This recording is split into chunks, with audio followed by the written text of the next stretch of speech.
Bhatli block अंतर्गत नुआगढ़ पंचायत बंछोरडीह ग्राम प्रेमशिला बंछोरों द्वारा नवनिर्मित शिव मंदिर तुलसी चौरा एवं गरुड़ स्तंभ प्रतिष्ठा महोत्सव उद्यापित होइछि।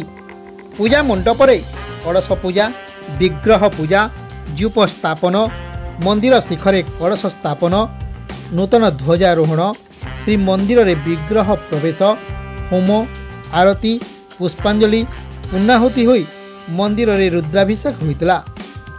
गोकुलेश्वर रथ, हिमांशु रथ, दुर्गा प्रसाद देवता, कृपाचार्य मिश्र, निपन दास, सुबोध रथ पूजा अर्चना करितबा बेले आनंद महापात्र सहयोग करथिले।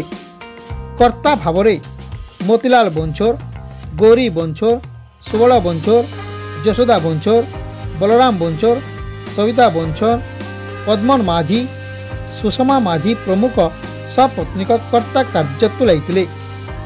प्रत्यह पूजा मंडप रे सुभाष बारिक, सौदागर बारिक और ललित मेहेर भजन परिवेशन करथिले।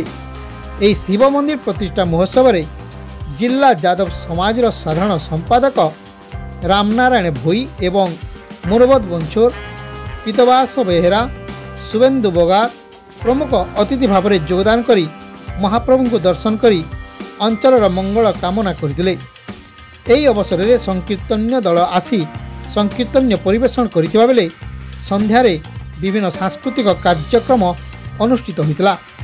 ग्रामर आखपाख अंचलर तथा पड़ोशी छत्तीसगढ़ अंचलर हजार हजार भक्तों समागम होइतला। उपस्थित थिबा भक्त मानक पई अन्न प्रसाद व्यवस्था करा जायतला। एथिरे ग्रामवासी उपस्थित रही सहयोग करथिले।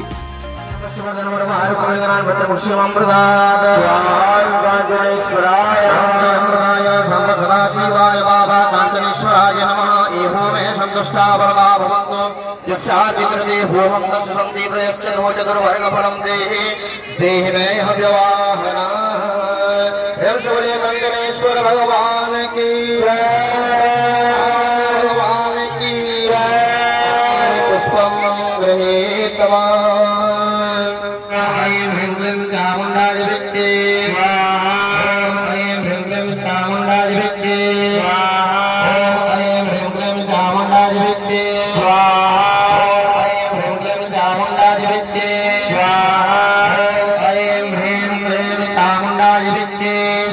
प्रभाकराय धीमहि तन्नो सूर्यः प्रचोदयात्।